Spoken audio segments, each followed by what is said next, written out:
Cerita dimulai dengan menampilkan seorang gadis yang selalu membalas dendam jika ada yang berbuat jahat padanya dan tidak pernah mau dirugikan sedikit pun. Ketika ada pelanggan wanita yang mencari masalah, keluarganya memilih untuk meminta maaf demi menghindari keributan. Namun, gadis itu diam-diam keluar dari dapur dan menusuk ban sepeda listrik milik pelanggan wanita itu, menganggapnya sebagai balas dendam untuk keluarganya. Nama gadis itu adalah Qingyu. Ia mengikuti orang tuanya pindah dari kota kecil ke pusat kota. Ibunya membeli sebuah toko dengan harga tinggi, dan restoran mie keluarga Qiao yang dulu buka di kota kecil kini resmi berakar di sini.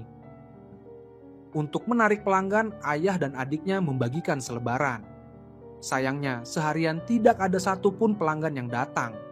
Ayah menyalahkan ibu karena membuka usaha terlalu terburu-buru dan mengatakan bahwa bertahan di kota besar tidak semudah itu. Ibu tampak lelah, tapi tetap sibuk ke sana kemari, seolah ingin segera meninggalkan masa lalu dan memulai hidup baru. Akhirnya ada pelanggan yang datang. Namun pelanggan itu tidak senang karena adik Qingyu membersihkan meja sebelum ia selesai makan. Bahkan air kotor terciprat ke mangkuk mie.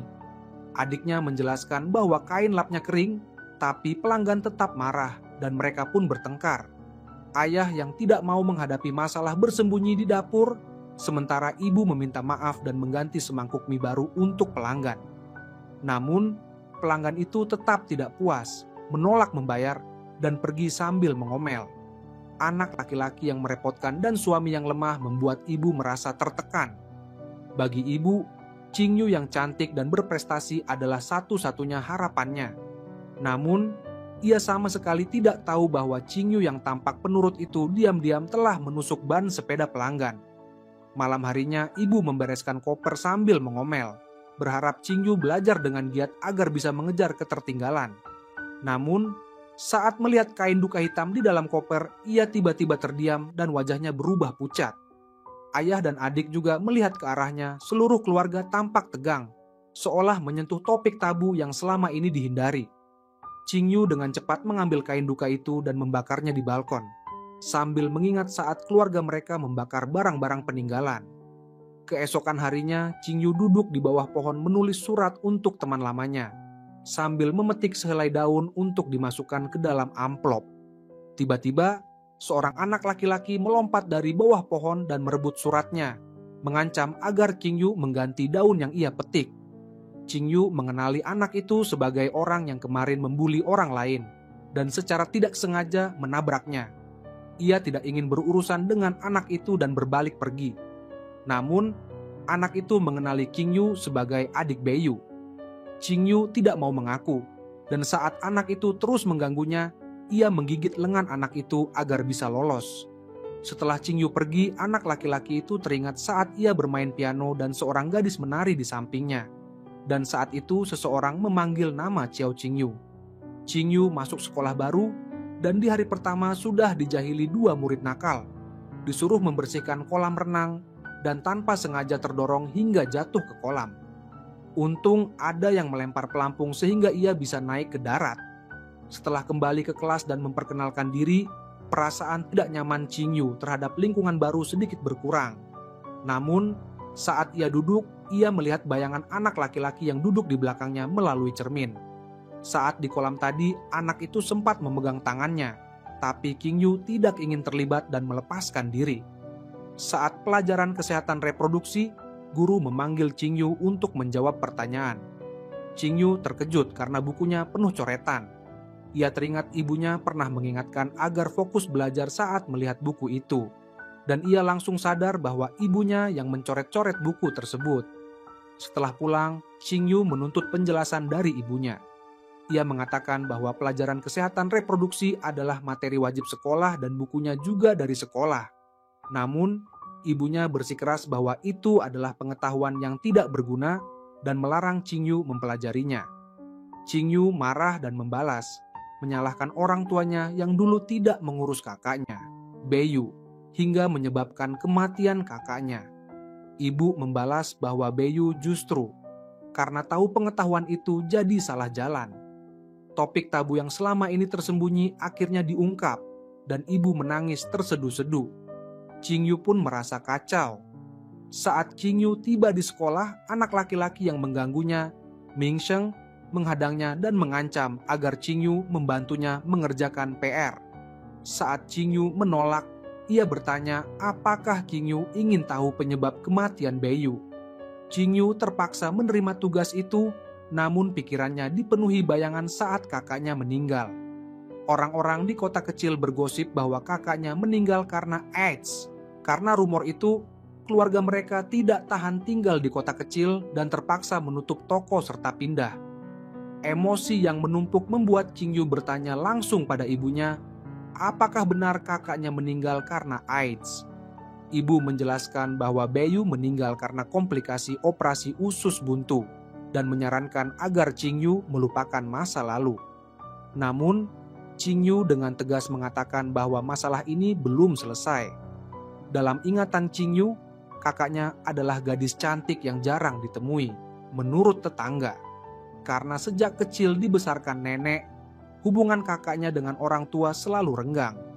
Qing Yu kecil sangat iri melihat kakaknya selalu dipuji orang dan berusaha keras mengambil hati kakaknya. Namun yang didapat hanya sikap dingin. Saat ibu menyuruhnya menemani kakak ke studio foto, ia iseng mencoba anting mutiara dan tanpa sengaja kehilangan anting itu. Pemilik toko menuduhnya mencuri dan ia menangis menjelaskan sudah mengembalikan anting itu, memohon kakaknya menjadi saksi. Namun, kakaknya justru memihak pemilik toko dan memaksanya mengeluarkan anting itu. Qing Yu yang merasa terhina harus membongkar tas di depan semua orang untuk membuktikan dirinya tidak bersalah. Kemudian, saat Qing Yu ke kota untuk ujian, ia diminta ibu mengantarkan buah untuk kakaknya yang kuliah di kota. Ia melihat kakaknya keluar dari kampus dan naik mobil hitam. Saat dikejar, kakaknya malah berpura-pura tidak mengenal Qing Yu di depan teman-temannya, lalu pergi begitu saja. Kenangan tanpa kehangatan ini ditambah gosip yang harus ditanggung keluarga setelah kakaknya meninggal, membuat Qing Yu menaruh kebencian yang rumit pada kakaknya dan bertekad mencari tahu penyebab kematian kakaknya untuk membungkam para penyebar rumor. Saat ibu kembali menegaskan bahwa kakaknya meninggal karena usus buntu, Qing Yu memilih percaya. Ia mengembalikan buku PR Ming Sheng dan menuduhnya menyebar rumor. Ming Sheng lalu mengungkap informasi baru bahwa kakaknya selama hidup dirawat di rumah sakit rakyat dan ayah Ming Sheng adalah direktur rumah sakit itu. Qing Yu meminjam ponsel teman sebangku untuk mencari tahu, dan benar, direktur rumah sakit bermarga Ming. Untuk pertama kalinya, Qing Yu mulai meragukan kata-kata ibunya. Sepupu yang akan menikah datang ke rumah membawa tunangannya untuk mengabarkan kabar bahagia. Ayah Qing Yu banyak bertanya, dan Qing Yu serta adiknya bercanda dengan sepupu mereka. Hanya ibu yang mengurung diri di dapur, wajahnya tampak marah mendengar suara riuh di ruang tamu. Qing Yu diam-diam bertanya pada sepupu tentang penyebab kematian kakaknya, dan jawabannya sama seperti ibu. Namun, sepupu menyesal karena merasa tidak membimbing Bei Yu dengan baik. Kata-kata ambigu itu membuat Qing Yu untuk sementara menyingkirkan keraguan. Ia menulis kata keji di buku PR Ming Sheng, bertekad tidak lagi percaya padanya. Ming Sheng mengancam akan membocorkan rahasia Qing Yu, dan ancaman itu segera terbukti. Qing Yu kehilangan buku PR-nya dan dihukum. Lalu saat pelajaran olahraga, ia dipermalukan karena celananya terkena darah menstruasi. Sampai akhirnya rumor bahwa kakaknya meninggal karena AIDS menyebar ke seluruh kelas, dan Qing Yu kembali menjadi korban isolasi. Ia mengira Ming Sheng adalah dalangnya dan memarahinya. Namun Ming Sheng membalas bahwa Qing Yu bahkan belum tahu kebenarannya. Rasa terhina membuat Qing Yu berjanji dengan adiknya untuk mencari tahu penyebab kematian Bei Yu, karena hanya dengan membersihkan rumor mereka bisa lepas dari perundungan. Saat pelajaran komputer, Qing Yu diam-diam mencari probabilitas kematian akibat usus buntu, namun ketahuan oleh Ming Sheng. Saat membersihkan kolam renang, Ming Sheng membawa sebuah map dan mengatakan bahwa di dalamnya tertulis jelas bahwa Bei Yu tidak meninggal karena usus buntu. Qing Yu berusaha merebutnya, namun map itu jatuh ke kolam. Tanpa pikir panjang, Qing Yu terjun ke kolam untuk mengambilnya. Ming Sheng yang tahu Qing Yu tidak bisa berenang ikut terjun untuk menolong.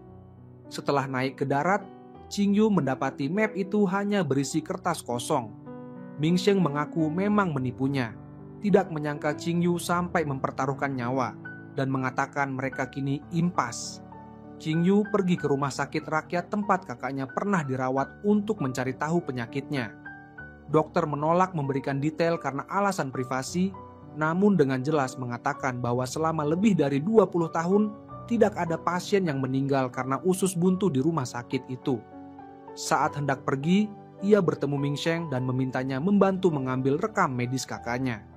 Ming Sheng menolak dengan alasan rekam medis adalah privasi dan ia tidak bisa mendapatkannya. Apalagi hubungannya dengan ayahnya tidak baik. Ming Sheng lalu masuk ke kantor ayahnya untuk meminta pengisian formulir pemilihan jurusan. Ayahnya memaksa agar ia masuk jurusan IPA dan meneruskan profesi dokter. Ming Sheng marah dan menuduh ayahnya yang dulu mengusir ibunya dari rumah dan mencabut tabung oksigen kakeknya, sehingga bukan dokter penyelamat tapi pembunuh. Bahkan kematian Boyu tahun lalu juga ada kaitannya dengan ayahnya. Jadi ia tidak mau jadi dokter dan menjadi orang yang dibenci seperti ayahnya. Qing Yu tidak tahu konflik antara Ming Sheng dan ayahnya sudah sangat parah. Ia memperhatikan bahwa ibunya yang biasanya tidak pernah mengunci laci, kini tiba-tiba memasang kunci di laci, dan ia curiga di dalamnya ada rahasia tentang Beiyu. Saat ibunya lupa mengambil kunci, Qing Yu hendak membukanya, namun ibunya tiba-tiba kembali dan mengambil kunci itu. Sikap aneh ibunya membuat Qing Yu semakin curiga, sementara adiknya merasa lebih baik melupakan masa lalu karena hanya akan menambah beban. Namun, Qing Yu yakin hanya dengan menghadapi kebenaran mereka bisa keluar dari masalah. Saat libur hari nasional, ayah Qing Yu yang sangat patuh pada orang tua bersikeras membawa keluarga pulang kampung, meski mereka masih punya utang karena sewa toko. Ia tetap berjanji akan berhemat demi membantu orang tuanya merenovasi rumah lama. Ibu Qing Yu harus menghadapi suami yang tidak realistis dan juga menerima omelan mertua yang tidak puas, karena ia hanya tahu mencari uang dan tidak mengurus anak-anak. Hidup di kampung membuat ibu merasa tertekan. Nenek yang lebih menyayangi cucu laki-laki diam-diam memberikan uang ratusan yuan pada adik Qing Yu dan berpesan agar tidak memberitahu Qing Yu.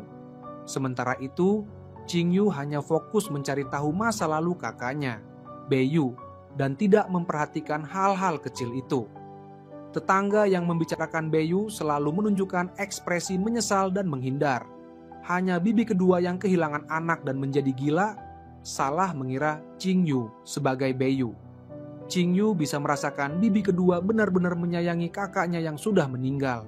Tapi karena penyakitnya, Qing Yu tidak bisa menanyakan apapun tentang Beiyu.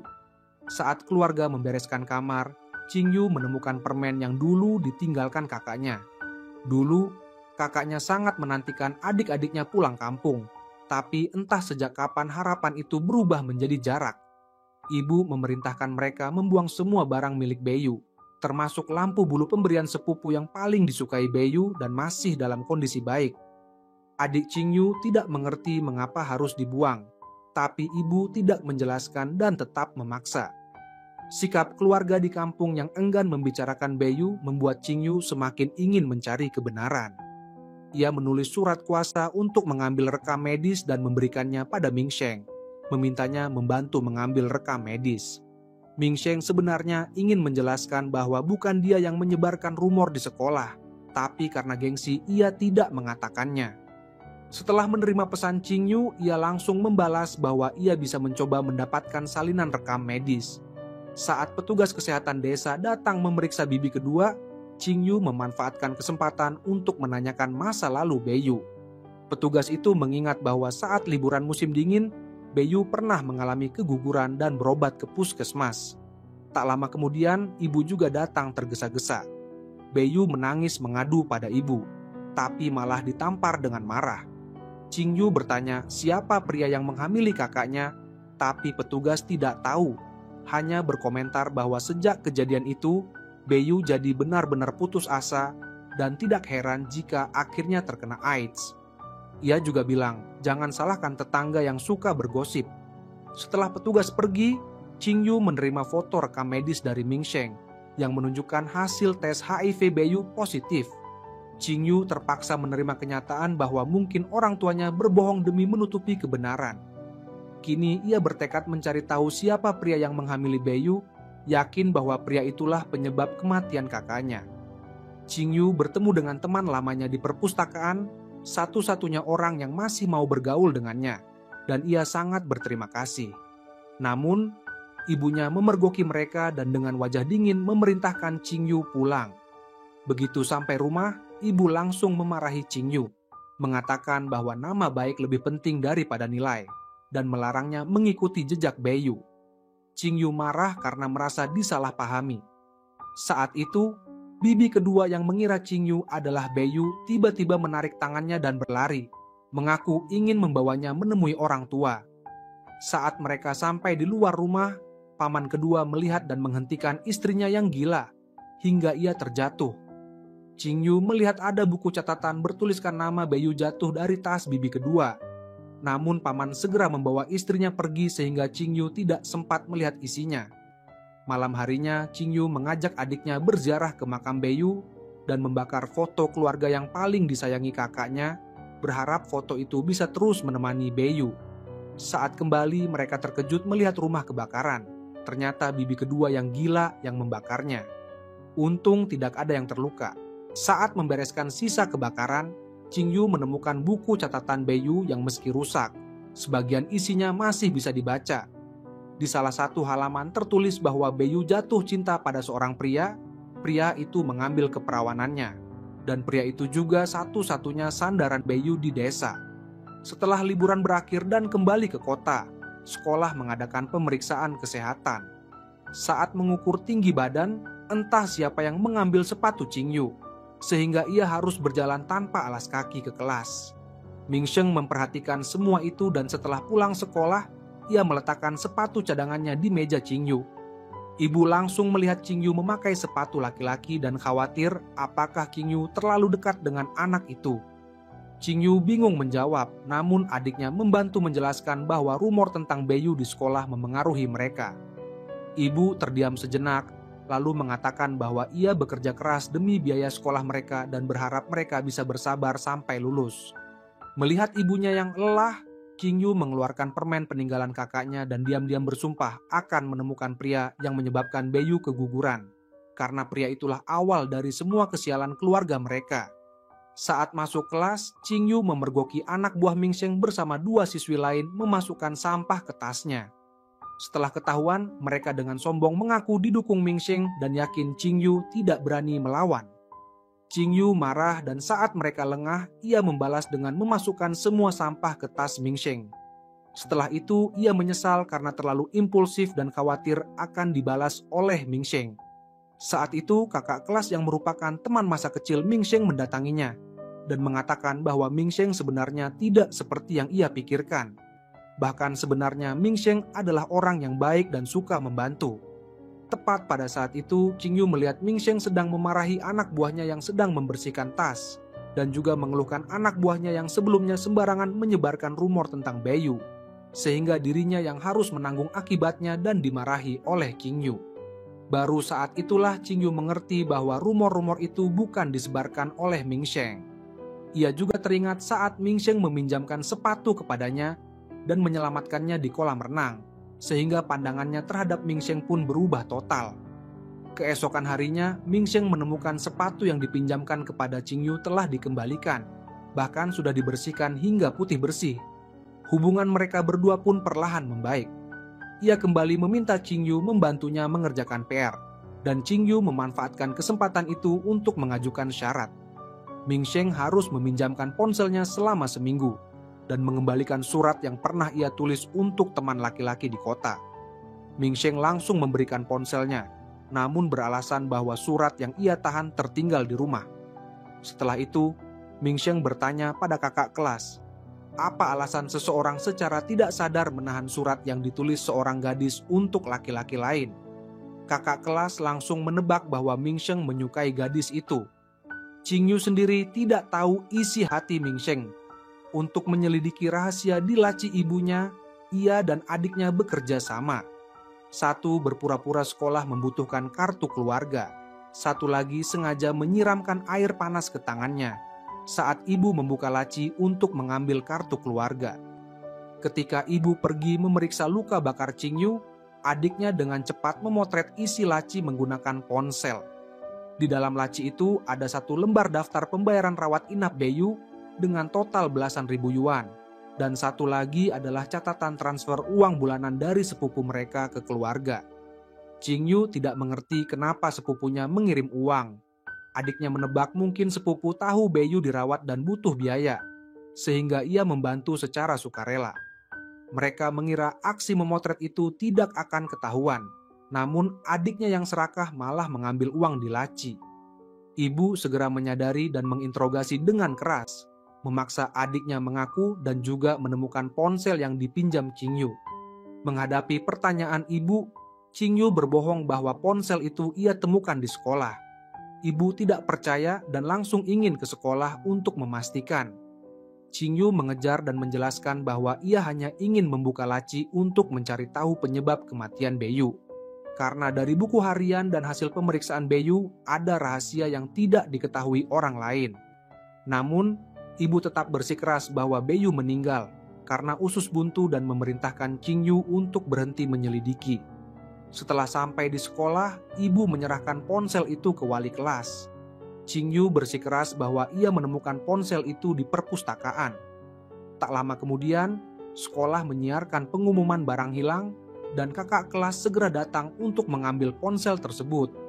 Model dan warna ponsel semuanya cocok, barulah ibu percaya. Dan wali kelas juga meminta agar masalah ini diakhiri. Ching Yu berterima kasih pada kakak kelas. Namun kakak kelas mengatakan bahwa ia hanya membantu atas permintaan seseorang. Dan orang yang harus ia terima kasih adalah Ming Sheng. Ching Yu kemudian meletakkan sebotol air bertuliskan terima kasih di laci Ming Sheng. Ming Sheng mengerti maksudnya dan dengan senang hati meminum air itu, bahkan meletakkan botol kosong di tempat paling mencolok. Sepulang sekolah, saat membantu di restoran mie, Ching Yu bertemu dengan Xiao He, adik kelas dari kampung yang juga teman sekelas kakaknya, Bayu. Ching Yu teringat nama itu pernah disebut dalam buku harian kakaknya, dan ia curiga Xiao He adalah pacar kakaknya di kampung. Untuk mencari kebenaran, ia menyelipkan secarik kertas di bawah lauk kecil yang diberikan kepada Xiao He, mengajaknya bertemu hari Sabtu. Xiao He pun menceritakan masa lalu Bayu.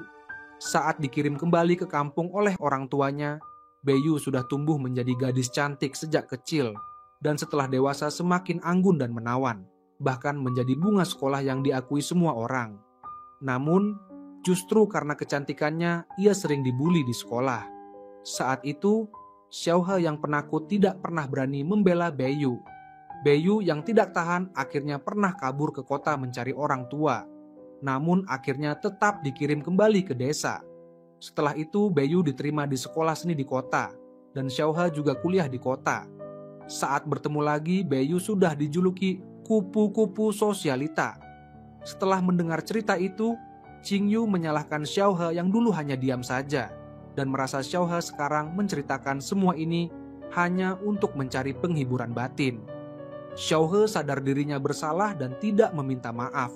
Ia hanya memberikan sebuah CD rekaman tari Bayu kepada Ching Yu. Ching Yu kemudian mencari teman Bayu di situs sekolah seni. Temannya memuji Bayu cantik dan berprestasi. Banyak yang mengejarnya. Namun sayangnya Bayu selalu salah memilih pasangan, berganti-ganti pacar, dan akhirnya selalu disakiti. Bayu pernah menangis dan berkata mungkin dirinya memang tidak pantas dicintai, sehingga selalu bertemu orang yang salah. Ching Yu bertanya apakah kakaknya punya pacar dari kampung, namun temannya tidak ingat dan berjanji akan menghubungi jika teringat. Karena Bayu pernah kabur dari rumah dan dikirim kembali ke kampung, Ching Yu menyimpan rasa kesal pada orang tuanya. Ia tidak ingin tinggal di toko, memilih keluar mengantar mie. Saat mengantar mie ke anak buah Ming Sheng di lapangan basket, mereka sengaja mempersulitnya. Ching Yu tetap tegas meminta mereka membayar. Seorang siswa laki-laki menegur sikap Ching Yu, namun Ming Sheng melempar bola basket ke arah siswa itu untuk membela Ching Yu. Saat hendak pulang, Ching Yu melihat rantai sepedanya lepas. Ming Sheng mengejar dan membantunya memperbaiki. Lalu dengan santai duduk di boncengan dan meminta Ching Yu mengantarnya. Di perjalanan, Ming Sheng bertanya siapa pria yang ditemui Ching Yu. Qingyu jujur mengatakan itu adalah teman kakaknya, dan ia sedang menyelidiki penyebab kematian kakaknya. Berdua naik sepeda dan saling berbagi rahasia. Jarak hati mereka pun semakin dekat. Qingyu kemudian menghubungi salah satu mantan pacar Bayu lewat QQ, seorang preman yang dijuluki Heige. Saat bertemu, Heige mengeluh bahwa awalnya ia mengira Bayu gadis polos, namun ternyata gadis murahan yang bisa didapat siapa saja. Qingyu tidak terima kakaknya dihina, dan setelah tahu Heige bukan pacar dari kampung, ia pun berniat pergi. Namun, Heige malah menahan dan mulai berbuat tidak senonoh. Saat Qingyu dalam bahaya, kakak kelas datang melempar mobil Heige dan menarik Qingyu untuk kabur. Qingyu berterima kasih atas bantuan kakak kelas, yang juga mengingatkan agar tidak berurusan lagi dengan orang seperti Heige. Qingyu merasa tidak akan bertemu lagi dengan Heige. Namun ternyata Heige datang ke restoran mie dan membuat keributan, menuduh Bayu selingkuh saat bersamanya, dan kini ia tertarik pada Qingyu. Ayah Qingyu yang takut masalah berusaha membujuk Heige agar pergi. Melihat kejadian itu, ibu Qingyu memutuskan agar Qingyu tidak lagi membantu di toko. Tak lama kemudian, Qingyu merasa ada yang aneh. Sepupu perempuan dari kampung datang membantu di toko, mengaku pabrik tempatnya bekerja sedang sepi, dan berterima kasih telah diterima di rumah Qingyu. Namun, tanpa sengaja ia keceplosan bahwa ibu Qingyu yang memintanya datang. Qingyu juga menemukan ibunya membuang baju-bajunya dan menggantinya dengan banyak baju hitam baru, serta meminta Qingyu lebih sering memakai seragam sekolah. Setelah itu, Qingyu kembali diganggu oleh Heige yang mengaku sebagai pacarnya, mengirim bunga ke sekolah dan mulai mengejar-ngejar Qingyu. Suatu hari, Qingyu merasa ada yang menguntitnya, namun ternyata itu Mingsheng yang mendengar Qingyu diganggu dan berpura-pura ingin menemui kakak kelas agar bisa mengantar Qingyu pulang. Qingyu bertanya pada adiknya, apakah ia tahu saat kakaknya dulu kabur dari desa ke kota mencari orang tua. Adiknya mengingat saat pulang sekolah melihat Bayu duduk di depan rumah. Bayu tidak ingin tinggal di desa dan dibully. Juga tidak mau ikut ujian masuk universitas. Ia hanya ingin hidup bersama orang tua. Membantu di toko atau bekerja pun tidak masalah. Namun, orang tua bersikeras bahwa hanya dengan sekolah masa depan bisa cerah, dan merasa malu jika anak perempuan mereka tidak lulus SMA. Mereka meminta Bayu belajar dengan baik di kampung. Melihat Bayu tidak bisa berkata apa-apa, ibu berusaha membujuk, mengakui bahwa sejak kecil mengirim Bayu ke kampung memang membuat mereka merasa bersalah. Namun hidup pasti ada penderitaan, dan jika bisa bertahan, semuanya akan membaik. Ayah yang penurut pun setuju dengan ibu dan yakin setelah masuk universitas semuanya akan berubah. Setelah mendengar cerita itu, Qingyu baru tahu bahwa kakaknya pernah meminta pertolongan.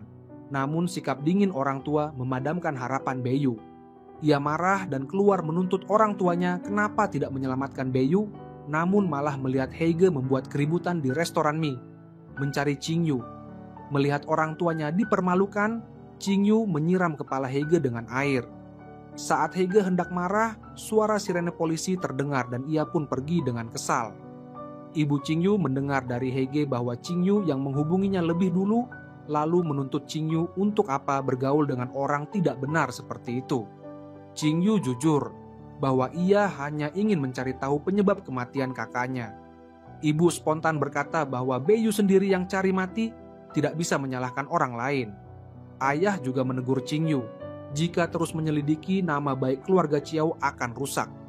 Qingyu marah dan bertanya, kenapa orang tua membiarkan Bayu dibully di desa? Bahkan keselamatan anak perempuan tidak lebih penting dari harga diri keluarga. Setelah berkata demikian, Qingyu menangis dan pergi ke klub tari, seolah melihat kakaknya menari dengan anggun. Jika kakaknya masih hidup, pasti sudah menjadi penari yang hebat. Setelah itu, gangguan Heige semakin menjadi-jadi, jendela dan pintu restoran mie dicat merah. Qingyu yang sedih duduk di tangga sekolah, curhat pada Mingsheng yang datang menemuinya. Ia berkata, kakaknya pasti 1000 kali lebih sedih darinya. Dulu ia membenci kakaknya, tapi kini ia mengerti posisi kakaknya. Karena terlalu menderita, Bayu akhirnya memilih cara menghancurkan diri sendiri untuk lari dari kenyataan. Sepulang sekolah, Qingyu kembali diganggu Heige yang menunggunya di gerbang sekolah. memaksa dan menariknya. Qingyu yang tidak bisa melepaskan diri tiba-tiba mengeluarkan cutter dari saku dan menusukkannya dengan keras. Darah menetes ke tanah. Namun Heige tidak terluka karena Mingsheng yang datang menahan cutter itu. Melihat kejadian itu, Heige takut masalah membesar dan pergi. Mingsheng melepas jaketnya dan menutupi kepala Qingyu, melindunginya dari tatapan orang sekitar, lalu berkata dengan lembut bahwa ia akan selalu menemani Qingyu. Saat sekolah hendak menghukum Qingyu, Mingsheng mengaku bahwa ia yang tidak sengaja terluka oleh cutter. Tidak ada hubungannya dengan Qingyu. Ayah Mingsheng yang datang juga tampak mengenal ibu Qingyu, namun ibu Qingyu menyangkal. Ayah Mingsheng juga bersikeras bahwa yang membuat keributan adalah preman. Tidak ada hubungannya dengan Qingyu. Berkat kesaksian ayah dan anak itu, Qingyu lolos dari hukuman. Namun ia mendapati Mingsheng tidak ikut pertandingan basket dan tangannya dibalut perban. Para penggemar Mingsheng melampiaskan kemarahan pada Qingyu dan terus mempersulitnya. Qingyu memanfaatkan kesempatan mengantar Mi ke rumah Mingsheng untuk berterima kasih atas bantuannya. Jika saat itu Mingsheng tidak menahan cutter, mungkin ia sudah dikeluarkan dari sekolah. Mingsheng dengan alasan tangannya terluka menyuruh Qingyu membersihkan rumah. Saat mereka bercanda, Qingyu melihat piringan hitam dan foto lama di pojok ruangan. Saat ia bertanya tentang wanita di foto itu, Mingsheng tiba-tiba marah dan mengusirnya. Setelah tenang, Mingsheng mengajak Qingyu ke bawah pohon besar dan meminta maaf. Ia menjelaskan bahwa piringan hitam dan foto itu milik ibunya. Sejak kecil orang tuanya bercerai, ia dibesarkan oleh kakek. Setelah kakek meninggal, ia merasa menjadi beban yang tidak diinginkan, sehingga menjadi sensitif dan enggan membicarakan masa lalu tentang orang tuanya. Setelah berinteraksi selama ini, Qingyu merasa Mingsheng adalah anak baik dan menerima permintaan maafnya.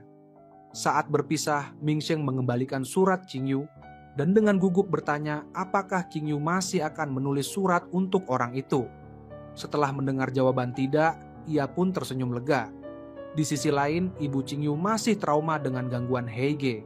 Khawatir Heige akan kembali mencari masalah.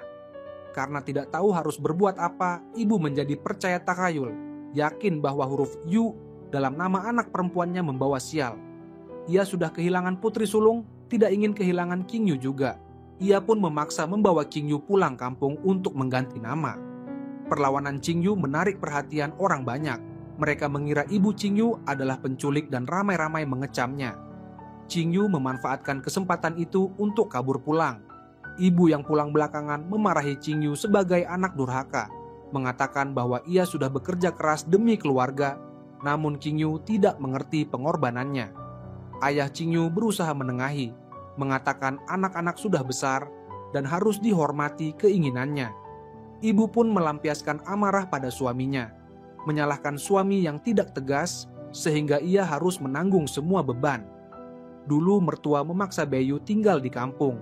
Suami yang lemah tidak berani menolak. Kalau tidak, Bayu tidak akan meninggal tragis. Tak terasa liburan musim dingin tiba, keluarga pun pulang kampung untuk merayakan Imlek. Perjalanan jauh dan cuaca dingin membuat nenek hanya memperhatikan cucu laki-laki. Menyuruhnya minum sup agar hangat tanpa peduli perasaan Qingyu. Ayah Qingyu dan Bibi membicarakan pernikahan sepupu. Bibi sangat puas dengan menantunya yang cantik, berpendidikan tinggi, orang kota, dan tidak meminta mahar. Nenek tidak suka Bibi terus memuji menantu. Menurutnya sepupu adalah juara ujian nasional. Semua wanita yang menikah dengannya sudah sangat beruntung. Nenek juga membahas silsilah keluarga. Aturan di rumah ini adalah laki-laki yang menikah boleh masuk silsilah, sedangkan perempuan harus menikah dan tidak berhak dicatat dalam silsilah. Di rumah ini laki-laki sangat dihargai. Perempuan selalu diremehkan, membuat Qingyu merasa sesak dan memilih pergi dari omongan nenek. Sebelum pulang kampung, teman Bayu memberikan kotak musik kepada Qingyu. Dulu saat orang tua Qingyu ke sekolah untuk mengambil barang peninggalan Bayu, kotak musik itu tidak ditemukan karena tersembunyi. Di atas kotak musik itu ada foto bersama, namun wajah pria di samping Bayu sudah dicongkel, sehingga tidak bisa dikenali. Saat kembali ke kampung, sepupu mengajak Qingyu jalan-jalan dan ia melihat ada gantungan boneka penari di mobil sepupu. yang katanya dipasang sendiri oleh Beyu. Qingyu meminta sepupu menceritakan masa kecil kakaknya karena para orang tua selalu menghindari topik itu. Sepupu mengenang saat Beyu berusia 6 tahun, ia sering menangis diam-diam karena rindu orang tua. Meski akhirnya terbiasa hidup di desa, hatinya tetap ingin tinggal bersama orang tua. Saat orang tua membawa adik-adik kembali ke desa, Beyu melihat keluarga berkumpul mengelilingi adik-adik, merasa dirinya ditinggalkan. Sepupu pernah ingin membujuk agar Beyu bisa ikut orang tua ke kota. Namun dicegah oleh Beyu karena khawatir jika ia pergi, kakek nenek akan meminta Qingyu yang masih kecil tinggal di desa. Padahal Qingyu tidak terbiasa. Bagi Beyu, ada sepupu yang menjaga sudah cukup. Keluarga sibuk menyiapkan pernikahan sepupu. Warga desa yang membantu memuji bibi karena berhasil mendidik anak. Memuji keluarga Ciao. Ada yang menyebut terakhir kali desa seramai ini adalah saat sepupu diterima di universitas. Qingyu ingat saat itu kepala desa datang memberi selamat. Ia keluar melihat petasan dan melihat kakaknya tersenyum bersembunyi di belakang sepupu. Pada saat itu, dia iri dengan hubungan baik kedua orang itu. Namun kini, saat mengingat kembali, dia merasa suasana di antara mereka berdua agak tidak biasa. Nenek meminta Qingyu pergi ke loteng untuk mengambil koper kulit. Di dalamnya terdapat spray dan sarung bantal yang dulu menjadi barang bawaan dari keluarga ibu yang akan diwariskan kepada calon menantu perempuan cucunya.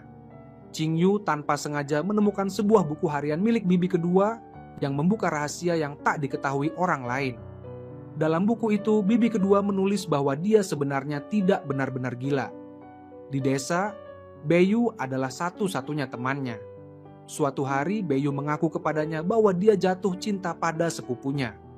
Namun, sepupu itu sebenarnya bukan anak keluarga Kiao, melainkan anak yang diadopsi diam-diam oleh paman dan bibi demi meneruskan usaha keluarga. Setelah Beyu keguguran, paman dan bibi menutupi asal-usul sepupu itu demi menjaga reputasi keluarga Kiao. Dan semua aib dilimpahkan kepada Beyu. Saat orang tua Qingyu kembali ke desa, ibu Qingyu mencari sepupu itu untuk berkonfrontasi, namun bibi tetap bersikeras bahwa mereka adalah sepupu kandung. Bahkan menuduh Beyu yang menggoda sepupu yang merupakan juara ujian nasional. Ibu Qingyu dan bibi terus berdebat, sementara ayah Qingyu diam saja. Prinsip kakek dan nenek adalah, siapapun tidak boleh merusak nama baik keluarga Kiao. Beyu awalnya mengira orang tuanya akan membelanya. Namun yang didapat justru tamparan keras dari ibunya. Dia tidak berani mengungkapkan kebenaran kepada orang tua, dan tidak tahu siapa di dunia ini yang bisa membantunya. Kabar tentang keguguran Beyu menyebar luas di desa. Sementara sepupu itu tidak pernah kembali ke desa lagi. Beyu menjadi sangat terisolasi, menanggung semuanya sendirian. Setelah mengetahui kebenaran, Qingyu akhirnya mengerti mengapa sepupunya setiap bulan mengirim uang ke keluarga. Dia meletakkan boneka penari dari mobil sepupu di atas kotak musik milik Beyu. Boneka itu menari dengan pas di atas kotak musik. Saat makan bersama keluarga, nenek mengambilkan paha ayam untuk sepupu dan adik laki-laki. Lalu menegur Qingyu yang selalu mengurung diri di kamar dan tidak keluar menyapa tamu. Qingyu menjelaskan bahwa dia belajar di kamar, namun kakek menegurnya bahwa menyapa kerabat dan teman lebih penting daripada mengerjakan PR. Paman pun menimpali anak perempuan cepat atau lambat akan menikah, jadi harus tahu sopan santun. Bibi juga menambahkan adik laki-laki Qingyu adalah anak laki-laki, pergi ke kota besar bersama orang tua. Untuk menambah pengalaman adalah hal baik. Sedangkan Qingyu sebagai anak perempuan lebih baik tetap sekolah di kampung agar tidak mudah terpengaruh hal buruk. Qingyu yang sudah tidak tahan akhirnya membalas, mengatakan bahwa kakaknya sejak kecil tumbuh di desa. Lalu siapa yang membuatnya menjadi buruk? Dia berbalik bertanya pada sepupu, apakah kakaknya menjadi buruk ada hubungannya dengan sepupu? Para orang tua langsung membela sepupu, bersumpah bahwa sepupu adalah orang baik dan tidak ada hubungannya dengan kejadian itu. Melihat Qingyu diserang para orang tua, kedua orang tuanya hanya diam saja.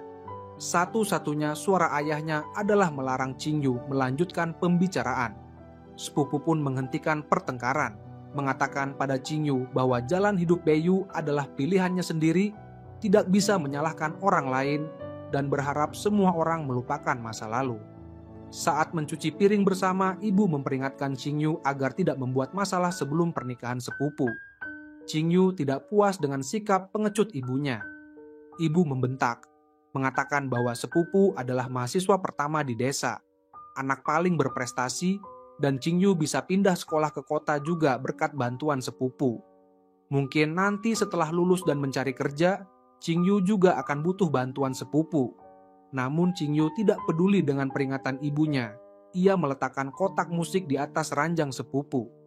Saat sepupu mengambil kotak musik itu, Qingyu langsung bertanya apakah pria di foto itu adalah sepupu. Sepupu dengan tegas menyangkal bahwa itu dirinya. Qingyu memperingatkan bahwa berbohong pasti ada akibatnya.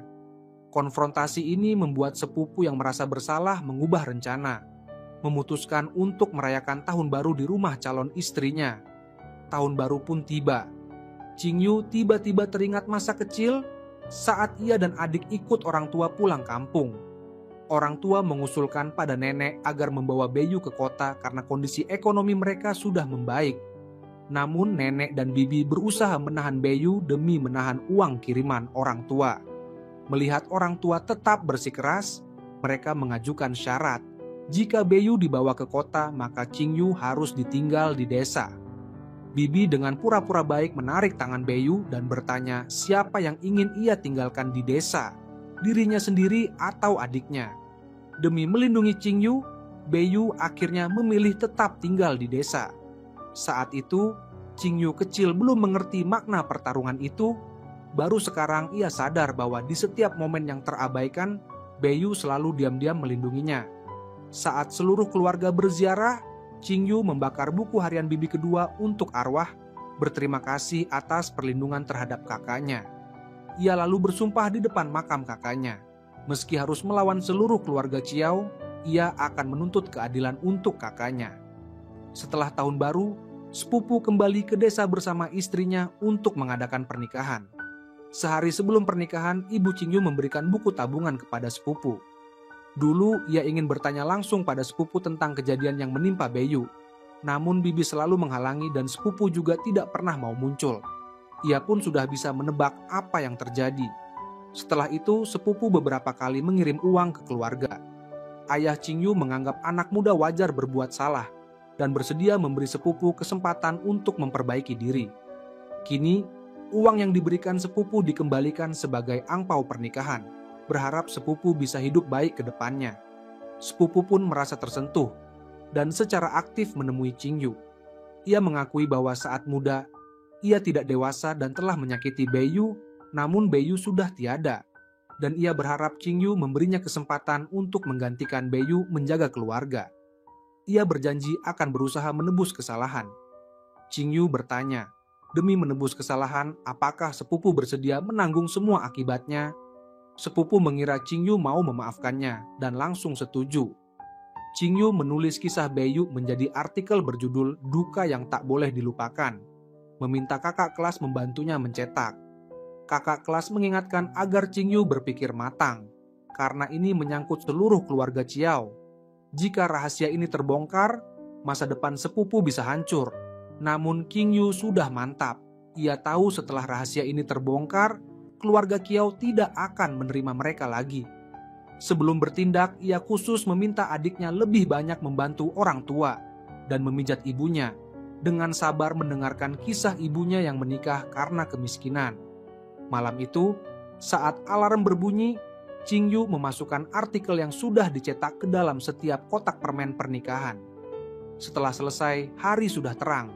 Ia membuka pintu dengan wajah yang belum pernah setegas itu. Mingsheng pernah bertanya padanya, jika aib keluarga Qiao diketahui semua orang, apakah ia akan takut? Qingyu tidak takut. Ia ingin membongkar kemunafikan manusia dan melihat seberapa buruk dunia yang sebenarnya. Pada hari pernikahan sepupu, saat membantu kakak ipar berdandan, Qingyu meminta maaf atas apa yang akan terjadi. Namun kakak ipar belum tahu makna permintaan maaf itu. Ibu memberikan jepit rambut pernikahannya kepada Qingyu, menyuruhnya berdandan cantik dan berpesan setelah pernikahan selesai, Mereka harus melupakan masa lalu dan hidup baik-baik. Kata-kata ibu membuat hati Qingyu goyah. Ia tidak tega menghancurkan kebahagiaan kakak ipar dan harapan ibunya. Setelah ragu, ia berniat mengambil kembali kotak permen yang berisi artikel itu. Namun, ia mendengar beberapa tetangga membicarakan bahwa keluarga Qingyu seharusnya tidak datang ke pernikahan, karena dulu Beyu adalah aib keluarga Qiao. Kata-kata itu seperti percikan api di tumpukan kayu kering. Qingyu melihat pengantin yang tersenyum bahagia di aula, lalu teringat rumput liar di makam kakaknya. Tekad yang sempat padam kembali menyala. Tak lama, para tamu yang menerima permen pernikahan menemukan artikel di dalamnya yang menceritakan nasib malang Beyu, dan bahwa pria yang membuat Beyu hamil lalu keguguran adalah pengantin pria hari ini. Kakak ipar tidak percaya dan menatap suaminya, sepupu pun pucat pasi setelah membaca tulisan itu. Pernikahan yang indah pun hancur. Nenek hampir pingsan karena marah. Bibi menangis histeris membela anaknya, mengatakan dulu anaknya dikorbankan oleh Beyu, kini difitnah oleh Qingyu, dan ingin membalas dendam pada keluarga Qingyu. Qingyu tahu keluarganya pasti akan segera menuntutnya. Ia pergi ke stasiun kereta untuk naik kereta paling pagi meninggalkan kampung. Karena tidak punya uang untuk menginap di hotel, ia terpaksa bermalam di ruang tunggu. Namun, saat bangun, ia mendapati dompetnya dicuri. Dalam keadaan terdesak, ia meminjam ponsel pemilik restoran untuk menelepon Mingsheng. Namun Mingsheng sedang di pesawat dan tidak bisa menerima telepon. Qingyu yang kelaparan dan kedinginan memohon untuk diizinkan bekerja di restoran sampai cukup uang untuk ongkos pulang. Pemilik restoran merasa kasihan dan menerimanya. Sementara itu, keluarganya menyebarkan selebaran mencari Qingyu di seluruh kota. Xiao He yang membantu mencari akhirnya menemukannya. Melihat Qingyu pucat dan tidak sehat, Xiao He membujuknya untuk pulang dan meminta maaf. Qingyu tahu apa yang akan ia hadapi jika pulang. Namun ia tidak menyesali pilihannya dan bersumpah tidak akan kembali ke keluarga Qiao. Saat Xiao He lengah, Qingyu lari keluar. Setelah berhasil lepas dari Xiao He, ia pingsan di jalan karena kelelahan. Dalam keadaan setengah sadar, ia merasa melihat kakaknya datang. Dan ia berusaha berkata bahwa ia sudah menuntut keadilan untuk kakaknya. Namun, yang sebenarnya datang adalah Mingsheng, yang mencari Qingyu setelah melihat panggilan tak terjawab. Mingsheng menggendongnya ke rumah sakit setelah infus membawanya ke rumah kakeknya, agar Qingyu bisa tinggal sementara tanpa ditemukan siapapun. Qingyu pun menetap di rumah kakek Mingsheng. Mingsheng bertanya apakah setelah sembuh Qingyu akan pergi ke kota lain, dan setelah mendapat jawaban pasti, Mingsheng mengusulkan untuk pergi bersama, karena ia memang sudah lama ingin meninggalkan rumah. Qingyu akhirnya setuju setelah dibujuk berkali-kali. Sebagai tanda terima kasih, Qingyu memberikan jimat pelindung yang dipakainya, dan Mingsheng membalas dengan memberikan lonceng angin di jendela. Mereka sepakat menjadikan kedua benda itu sebagai tanda kenangan satu sama lain. Malam harinya, Mingsheng memberikan tempat tidur untuk Qingyu dan dirinya tidur di lantai. Mereka mengobrol tentang pertemuan pertama. Qingyu mengingat saat pertama kali bertemu, Mingsheng sedang mengeroyok orang bersama dua anak buahnya. Menurutnya itu adalah adegan membuli. Mingsheng menjelaskan bahwa saat itu mereka sedang mengambil kembali dompet nenek yang dicuri. Dan itu bukan pertemuan pertama mereka. Bertahun-tahun lalu, Mingsheng pernah masuk ke aula teater mencari ibunya. Melihat seorang gadis menari di atas panggung, lalu ia spontan memainkan piano untuk mengiringi. Saat gadis itu dipanggil pergi, ia mendengar nama Qingyu. Itulah awal pertemuan mereka. Setelah mendengar kisah itu, Qingyu terkejut dengan takdir yang mempertemukan mereka. Tiba-tiba, terdengar suara getaran dari lantai atas. Mingsheng mengira itu gempa dan menarik Qingyu ke pojok ruangan. Qingyu spontan menggenggam lengan Mingsheng, lalu melepaskan dengan canggung setelah sadar. Mingsheng menatapnya dengan penuh perasaan, berjanji jika benar-benar ada bahaya, ia akan melindungi Qingyu. Sampai akhirnya terdengar suara tetangga memarahi anak yang lompat-lompat di lantai atas, barulah mereka sadar itu hanya salah paham. Selama tinggal di sana, ayah Mingsheng sempat datang sekali. Meski Qingyu bersembunyi, sepatu dan garpu mie instan di depan pintu tetap membuat ayah Mingsheng curiga namun ia tidak banyak bertanya. Sementara itu, keluarga Qingyu masih terus mencari keberadaannya, bahkan melapor ke polisi, meminta bantuan stasiun TV, dan menyebar selebaran, namun tetap tidak menemukan Qingyu. Ibu Qingyu hampir putus asa. Setelah Qingyu sembuh, Mingsheng keluar membeli makanan dan berencana segera pergi. Namun, saat ia pergi, kakak kelas yang tinggal di seberang mengetuk pintu. Di mata orang lain, kakak kelas ini adalah siswa teladan yang ceria. Namun sebenarnya ia berasal dari keluarga yang hancur. Ayahnya sakit parah dan sangat temperamental, sehingga ia dan ibunya hanya bisa menahan diri dan tidak ingin memperlihatkan penderitaan mereka. Bagi kakak kelas, rumah kakek Mingsheng adalah tempat pelarian, dan Mingsheng adalah penopang mentalnya. Setelah tahu Mingsheng akan kabur bersama Qingyu, kakak kelas sengaja memberitahu bahwa keluarga Mingsheng sudah merencanakan agar ia kuliah di luar negeri dan menjadi dokter. Kakak kelas mengingatkan Qingyu bahwa di usia mereka, bertindak masih kurang pertimbangan, jangan sampai menghancurkan masa depan sendiri, apalagi menghambat masa depan Mingsheng. Qingyu tidak ingin membebani Mingsheng, diam-diam mencari rute bus ke kota lain dan berencana pergi sendiri. Mingsheng yang tidak tahu apa-apa membeli perlengkapan kabur dan memberikan uang tabungan kepada Qingyu, bahkan memaksa berjanji akan pergi bersama. Mereka berdua membayangkan kehidupan bebas setelah kabur. Mingsheng memandang bulan dan berkata malam ini bulan sangat indah. Dalam pujian itu tersembunyi perasaan remaja yang tak terucapkan. Keesokan paginya, Mingsheng meminta Qingyu menunggu di atas. Setelah ia memesan taksi baru turun. Qingyu memanggilnya dan berterima kasih dengan sungguh-sungguh, mengatakan akan selalu mengingat kebaikannya. Mingsheng tidak menyadari maksud perpisahan itu. Setelah memesan taksi, ia menelepon rumah, meminta Qingyu turun, namun tidak ada yang mengangkat. Ternyata setelah Mingsheng turun, Qingyu meletakkan kartu bank di meja, memakai topi dan juga turun. Namun, begitu sampai di bawah, ia dikenali oleh tetangga yang pernah melihat berita di TV, lalu dikerumuni wartawan. Orang tuanya pun datang. Mingsheng hanya bisa melihat Qingyu dibawa pergi, menyesal karena rencana mereka gagal di detik terakhir. Setelah dibawa pulang, Qingyu melihat kakek menunggu di ruang tamu. Menghadapi kemarahan kakek, ia tetap bersikeras tidak salah. Namun ayahnya yang lemah memaksanya berlutut di depan kakek. Sebelum pergi, kakek memaksa orang tua Qingyu membawanya kembali ke desa untuk memberi penjelasan pada keluarga Qiao. Ibu Qingyu lebih peduli pada kehormatan anak perempuannya, menanyai kemana saja Qingyu selama ini. Qingyu jujur bahwa Mingsheng yang menemukan dirinya sakit dan memberinya tempat tinggal, namun ibu tidak percaya mereka hanya teman. Curiga Mingsheng punya niat buruk atau Qingyu yang mengejar-ngejar Mingsheng. Bahkan menuduh Qingyu mengulangi kesalahan Beiyu. Qingyu membalas, yang menyebabkan kematian kakaknya adalah orang tua yang tidak bertanggung jawab, yang tidak pernah mau mendengarkan suara hati anak perempuan, selalu berdiri di atas moral dan menyalahkan anak, dan jika terus seperti itu, hanya akan menghancurkan diri sendiri. Ibu yang marah berteriak, tidak peduli Qingyu hidup atau mati, menyuruhnya pergi. Namun saat Qingyu benar-benar hendak pergi, ibu justru menyerangnya dengan histeris.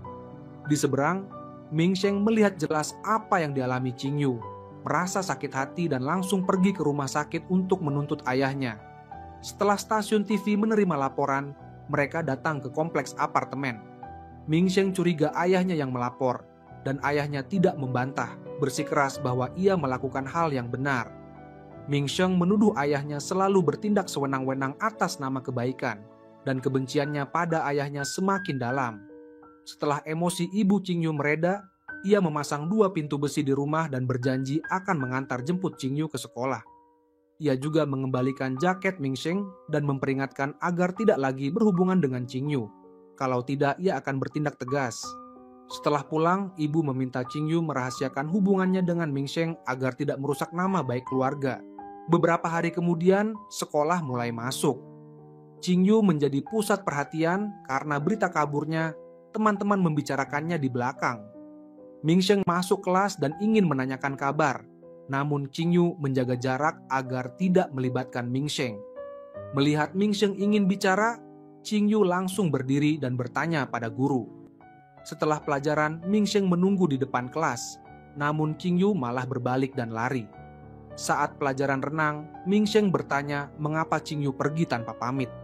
Apakah ada yang mempersulit di rumah dan apa rencana ke depan? Namun Qing Yu tetap menghindar dan menolak menjawab. Kakak kelas datang ke rumah Qing Yu dan Qing Yu mencurahkan isi hatinya, mengatakan bahwa ia mempertaruhkan segalanya demi menuntut keadilan untuk kakaknya, hanya berharap keluarga menyadari kesalahan mereka pada kakaknya. Namun kini semua orang justru menganggap Qing Yu yang salah. Meski begitu, ia tetap teguh pada pilihannya, yakin suatu hari nanti keluarga akan meminta maaf pada dirinya dan kakaknya. Namun, ia tidak tahu bahwa ayahnya di lantai atas menerima telepon dari kakek dan berjanji akan membawa Qing Yu pulang ke desa untuk meminta maaf. Ibu yang menerima telepon menolak dengan alasan sibuk sekolah. Ayah yang lemah tidak berani membantah perintah kakek, merebut ponsel dan bersikeras akan membawa Qing Yu pulang.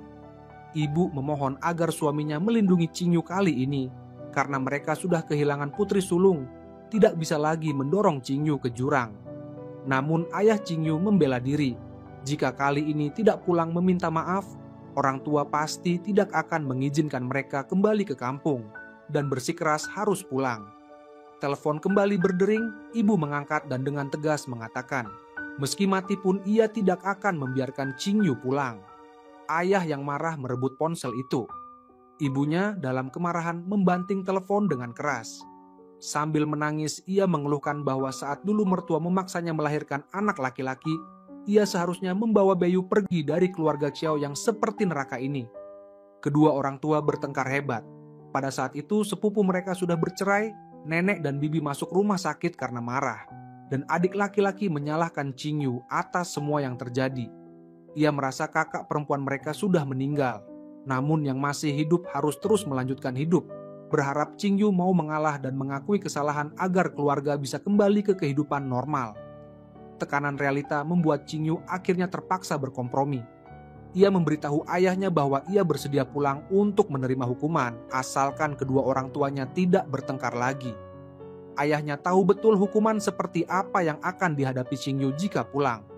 Namun ia tetap memilih mengorbankan Qing Yu demi meredakan kemarahan keluarga. Ia juga berpesan agar Qing Yu merahasiakan hal ini dari ibunya dan mengenakan pakaian yang tebal.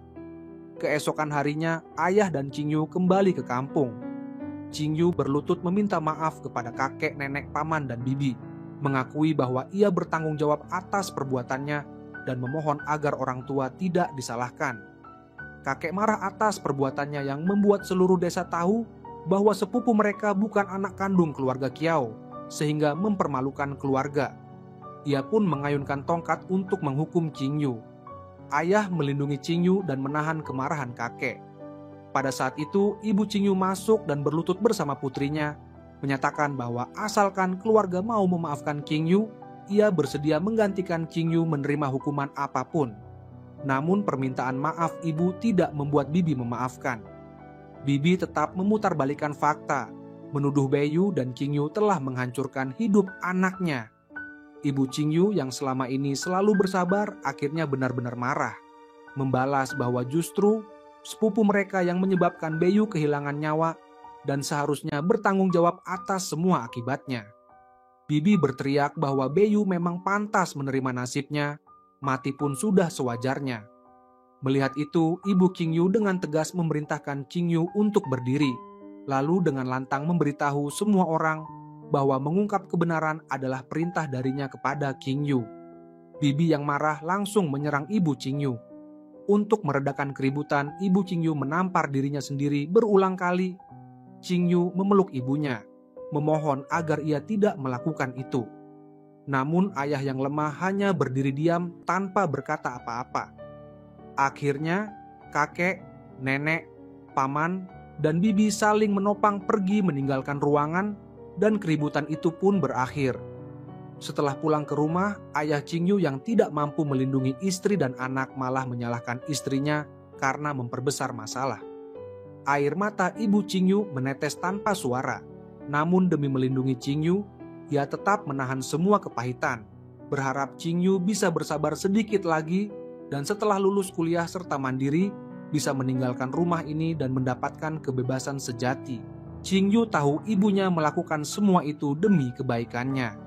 Karena tidak bisa mengubah keadaan, ia hanya bisa menjadi anak yang penurut dan tidak lagi membuat ibunya marah. Maka, saat Mingsheng menitipkan secari kertas berisi perhatian padanya, ia tetap bersikap dingin. Untuk benar-benar memutus harapan Mingsheng, Qingyu mengajaknya bertemu di bawah pohon besar. Lalu dengan berat hati berbohong bahwa sejak awal ia sudah membenci Mingsheng dan mereka memang berasal dari dunia yang berbeda. Meminta agar kedepannya mereka menjalani hidup masing-masing tanpa saling bersinggungan. Mingsheng awalnya mengira mereka berdua adalah teman seperjuangan yang berani melawan dunia. Namun kini melihat Qingyu menahan diri dan rela tunduk pada kenyataan, ia hanya bisa mengikuti keinginan Qingyu dan menjaga jarak darinya. Dalam perjalanan pulang bersama ibunya, Qingyu dan ibunya diganggu oleh preman kecil. Mereka mengejek Qingyu sebagai selebritas internet yang membuat keributan di pernikahan, bahkan mencoba berbuat kurang ajar. Ibu Qingyu melindungi putrinya dan melawan para preman. Kebetulan, Mingsheng dan rombongannya lewat dan melihat kejadian itu, namun Mingsheng pura-pura tidak melihat dan langsung pergi. Temannya heran mengapa Mingsheng tidak membantu, namun ia hanya diam. Saat itu, salah satu teman Mingsheng menemukan postingan di internet yang berisi foto tidak senonoh Qingyu dengan seorang preman, bahkan disertai keterangan bahwa masih ada konten yang lebih panas. Melihat foto itu, Mingsheng langsung kehilangan kendali, mencari preman dalam foto itu dan memukulinya hingga polisi datang untuk melerai. Baru setelah itu ia tahu bahwa foto itu adalah hasil editan jahat preman yang dipukul ibunya Qingyu, sebagai balas dendam untuk merusak nama baik Qingyu. Qingyu sama sekali tidak tahu apa yang telah dilakukan Mingsheng untuknya. Belakangan, tetangga sering membicarakan bahwa keluarga mereka mengidap AIDS. Ibu ingin membawa Qingyu ke rumah sakit untuk tes darah, demi membuktikan bahwa putrinya sehat dan membungkam gosip. Ayah merasa tidak perlu menanggapi rumor, karena lama-lama akan reda sendiri. Namun Qingyu setuju dengan usulan ibunya, karena ia melihat kondisi kesehatan ibunya sangat buruk, dan selama bisa mengurangi kecemasan ibunya, ia bersedia bekerja sama. Setelah Qingyu menyerah pada kenyataan, hidupnya benar-benar kembali tenang. Ujian masuk perguruan tinggi tinggal 50 hari lagi, semua orang fokus belajar untuk persiapan akhir. Selama masa ini, Mingsheng mendaftar kursus bahasa Prancis intensif, tidak masuk sekolah dan pindah dari rumah kakeknya. Qingyu beberapa kali menatap rumah tua itu, tempat penuh kenangan bersama Mingsheng. Namun demi menenangkan hati ibunya, ia hanya bisa memendam semua perasaan dalam hati. Ia tidak tahu bahwa Mingsheng pernah diam-diam mengintipnya dari atas pohon besar, bahkan meminta kakak kelas memberikan nomor telepon guru konseling padanya, berharap Qingyu bisa segera keluar dari masalahnya. Qingyu dan kakak kelas menjadi sahabat. Mereka membawa burung kecil yang mereka selamatkan bersama ke pantai untuk melepas penat. Qingyu belajar menari dari kakak kelas, dan itu menjadi satu-satunya cara ia bersantai di tengah rutinitas belajar yang membosankan. Sepupu laki-laki menemui Qingyu. Dibandingkan dulu yang penuh percaya diri, kini ia tampak lesu dan terpuruk. Namun raut wajahnya menunjukkan kelegaan. Ia mengakui bahwa dulu ia dan Beyu saling bergantung di kampung, dan seiring waktu, hubungan mereka semakin dekat hingga akhirnya bersama. Namun setelah keluarga tahu, ia takut masa depannya hancur dan memilih menghindar, membiarkan Beyu menghadapi semua omongan sendirian. Setelah Beyu meninggal, ia merasa sangat bersalah dan tidak tenang setiap hari. Meski perbuatan Qingyu menghancurkan hidupnya, ia tetap berterima kasih karena akhirnya bisa terbebas. Sebelum pergi, ia berharap Qingyu bisa melepaskan beban dan menjalani hidup dengan baik, karena Qingyu memiliki kehidupan yang tidak sempat dialami Beyu, dan ia yakin itulah yang diharapkan Beyu. Saat membantu adiknya mencari barang di rumah, Qingyu tanpa sengaja menemukan paket dari rumah sakit. Adiknya menjelaskan bahwa ia yang menerima paket itu saat Qingyu tidak di rumah, namun lupa memberitahu. Setelah dibuka, ternyata isinya adalah rekam medis Beyu.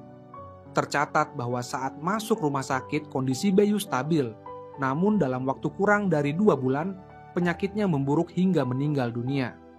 Qing Yu mulai curiga ada rahasia di balik kematian Bei Yu. Qing Yu teringat saat Bei Yu dirawat di rumah sakit, ia pernah menjenguk dan melihat Bei Yu berdiri di jembatan penyeberangan di depan rumah sakit. Ia menyelimuti Bei Yu dan mengeluh bahwa Bei Yu selalu bertindak semaunya, sehingga orang tua harus menutup toko demi menemaninya di rumah sakit. Bahkan tidak ada yang bisa menghadiri rapat orang tua adiknya. Saat itu Bei Yu dengan lembut merapikan rambut Qing Yu dan berkata dengan nada sedih bahwa dirinya telah merepotkan seluruh keluarga, dan kini ia mengembalikan orang tua kepada Qing Yu dan adiknya. Dulu Qing Yu mengira itu hanya omelan Bei Yu. Namun setelah tahu pengalaman kakaknya, ia baru mengerti betapa putus asanya Bei Yu saat itu. Belakangan, klub tari kakak kelas akan mengadakan pertunjukan amal untuk menggalang dana bagi korban bencana. Sehari sebelum pertunjukan, kakak kelas bertengkar dengan ayahnya dan terjatuh dari tangga hingga kakinya patah, sehingga tidak bisa tampil. Kakak kelas meminta Qing Yu menggantikannya naik panggung. Selama ini Qing Yu belajar menari diam-diam tanpa sepengetahuan ibunya, karena ibunya menganggap menari adalah perbuatan gadis nakal setelah kejadian Bei Yu. Ia khawatir jika ibunya melihatnya tampil di atas panggung akan memicu konflik keluarga.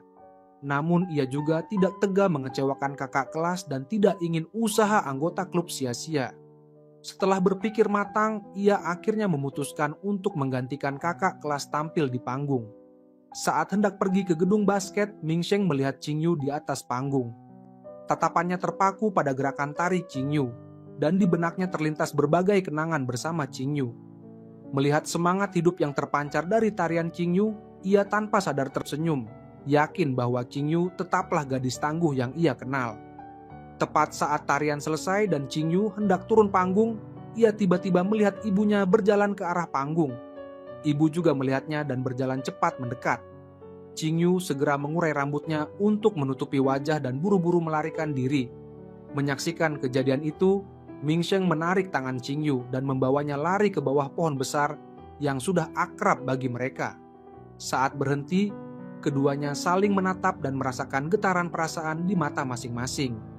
Namun, demi tidak menambah beban Qing Yu, Ming Sheng memilih diam dan berbalik pergi. Beberapa hari itu, ayah Ming Sheng terlibat sengketa medis dan diskors dari rumah sakit. Sebelumnya, Ming Sheng mendengar dari ibunya bahwa dulu bukan ayahnya yang mengusir ibunya dari rumah, melainkan ibunya sendiri yang memilih pergi karena tidak tahan suaminya terlalu sibuk bekerja dan sering bertengkar. Dalam situasi itu, ibunya bersikeras meninggalkan rumah, sehingga Ming Sheng selama ini salah paham pada ayahnya. Setelah menyadari kesalahannya, Ming Sheng mulai mendekati ayahnya dan melihat ayahnya sedang membaca panduan studi ke luar negeri untuk merencanakan masa depannya. Setelah tahu ayahnya difitnah oleh keluarga pasien, Ming Sheng memutuskan mencari bukti untuk membersihkan nama ayahnya. Di sisi lain, keluarga kakak kelas juga mengalami musibah. Ayah kakak kelas dirawat di rumah sakit karena kanker hati stadium akhir. Dan jika tidak menjalani kemoterapi, hidupnya tinggal beberapa hari. Menjelang ajal, ayah kakak kelas akhirnya menyesali kesalahannya selama ini pada istri dan anak. Memohon ampun sambil memegang tangan kakak kelas. Ibu kakak kelas mengikuti keinginan suami untuk menolak kemoterapi dan memilih membiarkan semuanya berjalan alami. Namun nenek menuduhnya pelit dan membiarkan suaminya mati. Kakak ipar bahkan berkata mereka bisa meminjam uang untuk mengobati adiknya. Namun utangnya nanti harus dibayar oleh kakak kelas. Ibu kakak kelas tidak mau membebani anaknya dengan utang demi suami yang tidak bertanggung jawab. Sehingga meski dicaci maki, ia tetap menolak kemoterapi.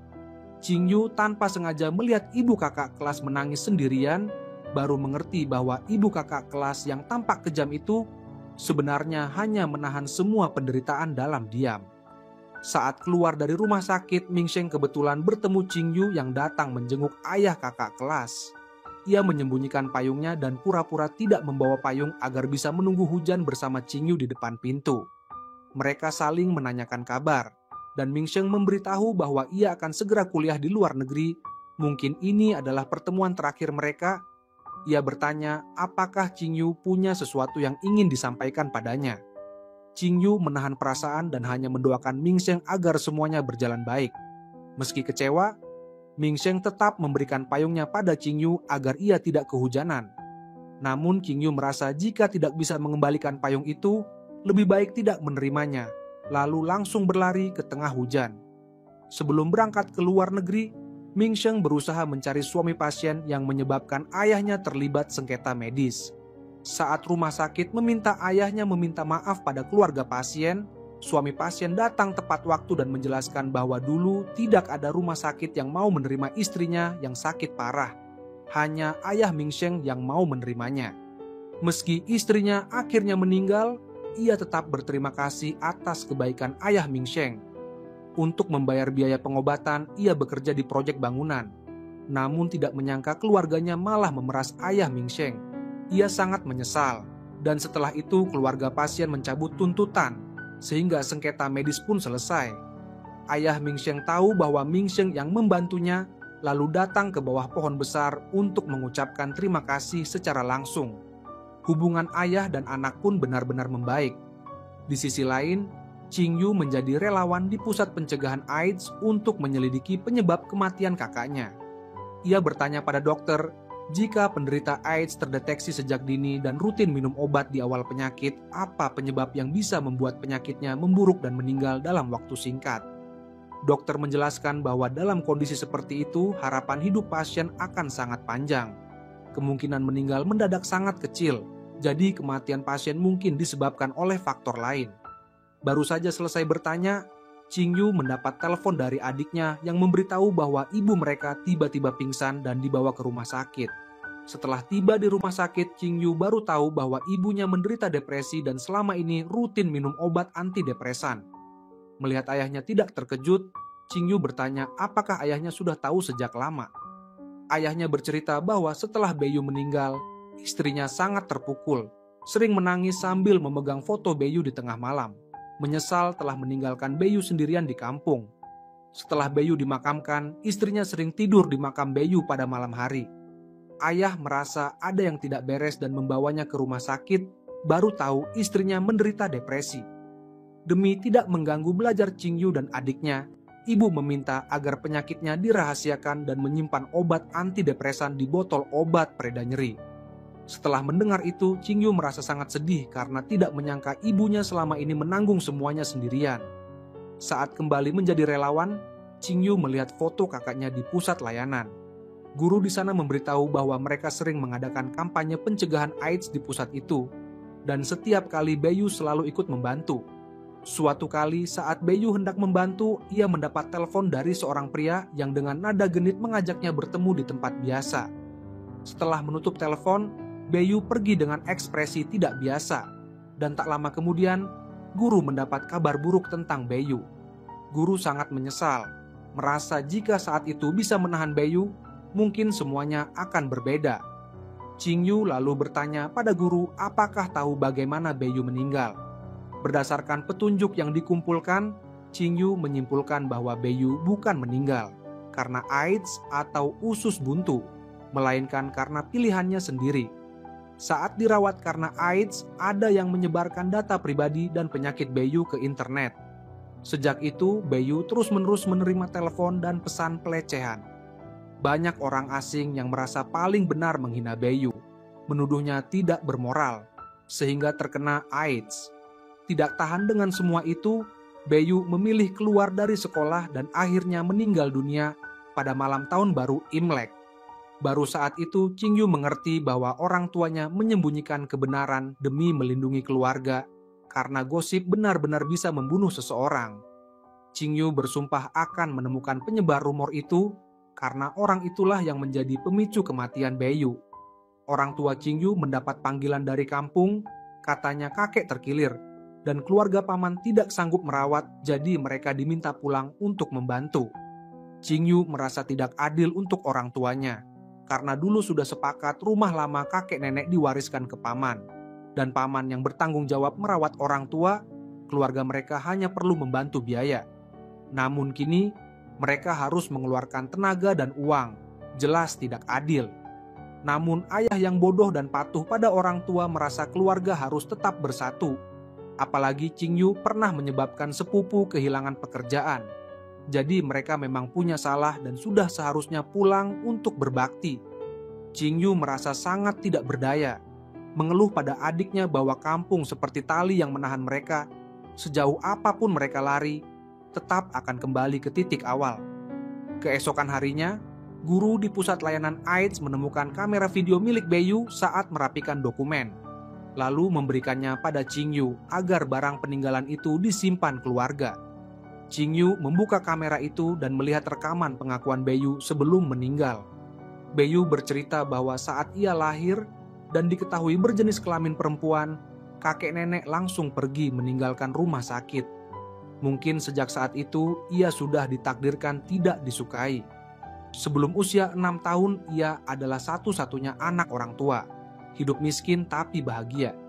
Setelah Qingyu lahir, kakek nenek dengan alasan orang tua tidak sanggup mengurus, memaksanya dibawa ke kampung. Katanya setelah ibu melahirkan adik laki-laki, ia akan dijemput kembali. Namun setelah adik lahir, ia melihat sendiri orang tua hanya memperhatikan adik-adiknya. Baru sadar bahwa dirinya adalah orang yang dibuang dunia.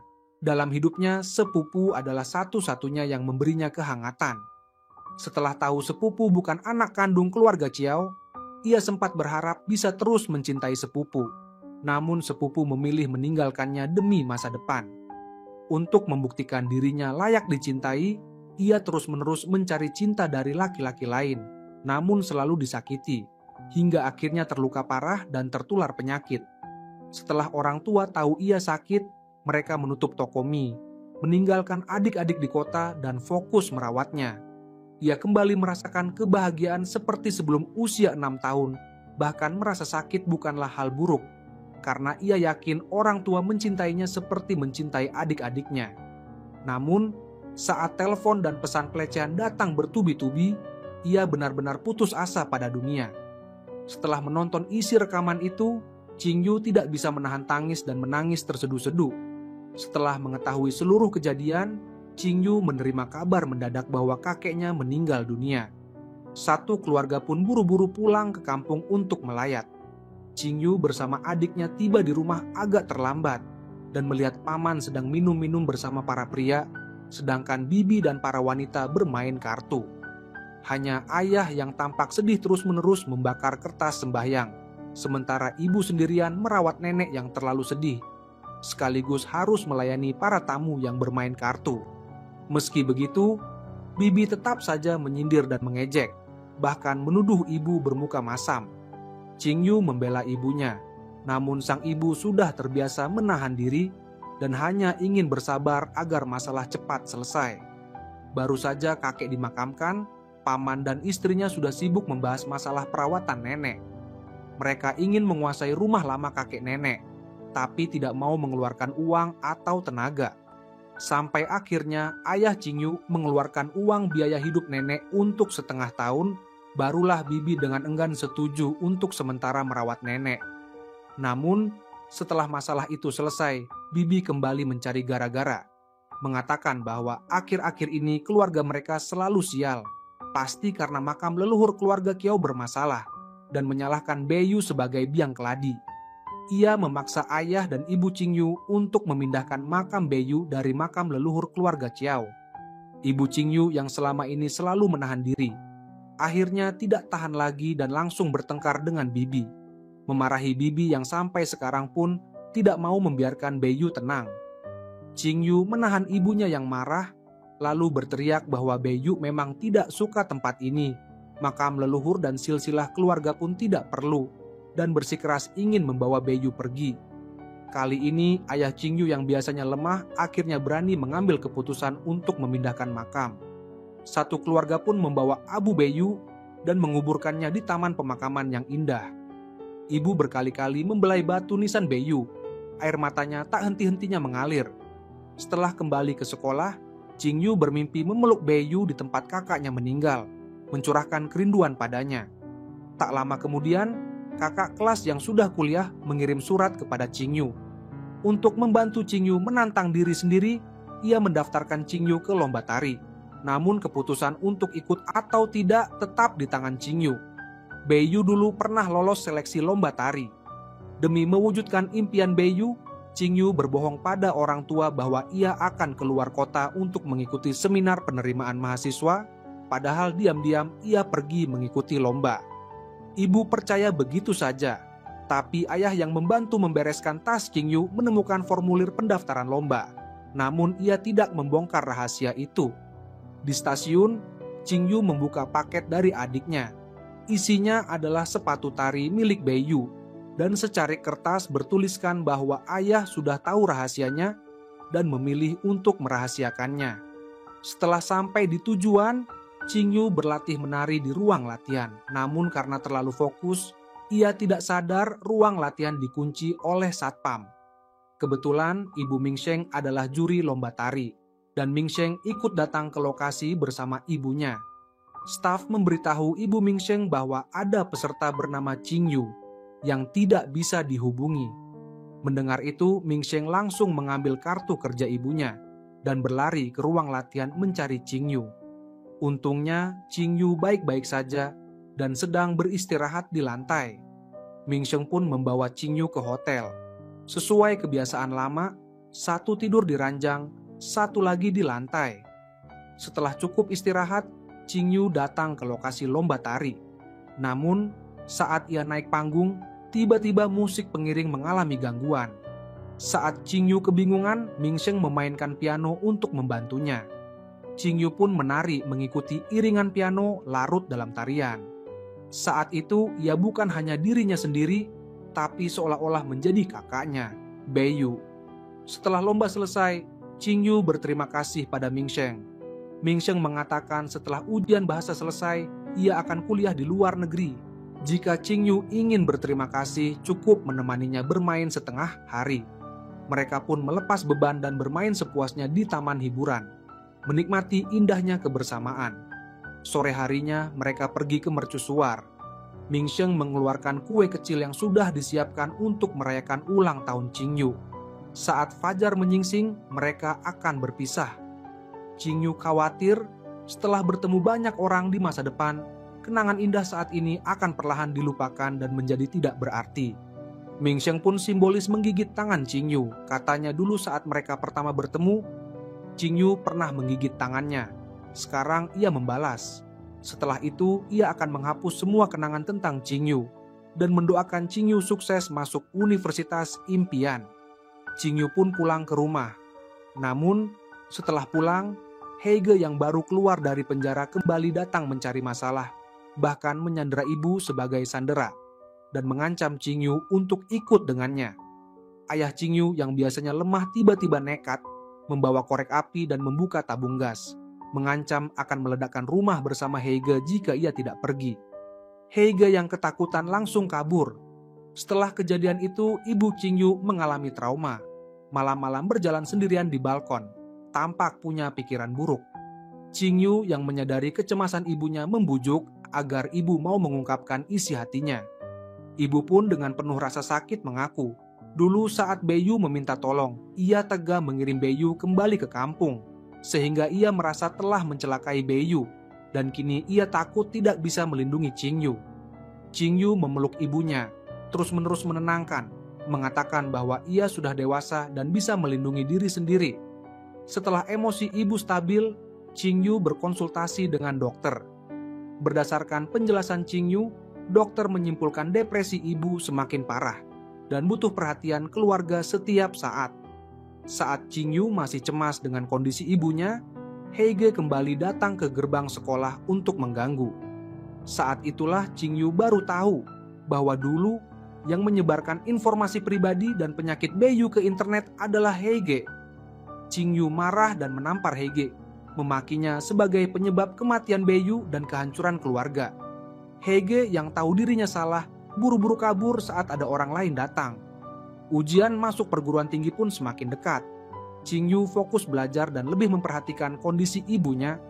Melihat ibu sudah minum 3 butir obat tidur tapi tetap tidak bisa tidur, Qingyu membantu ibu berbaring dan dengan penuh kasih mengungkapkan isi hati, mengaku dulu pernah membenci ibu yang terlalu mengekang, tapi kini sadar ibu adalah orang yang paling dekat dan paling mencintainya. Ia menceritakan tentang lomba tari dan kisahnya bersama Mingsheng, berjanji akan selalu jujur pada ibu. dan memohon agar setelah ujian selesai, ibu mau berobat ke rumah sakit. Ia takut ibu tiba-tiba pergi seperti kakaknya.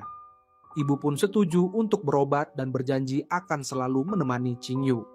Setelah itu, dalam surat kepada kakak kelas, Qingyu menulis bahwa dirinya kini merasa yakin dan sadar seperti belum pernah sebelumnya.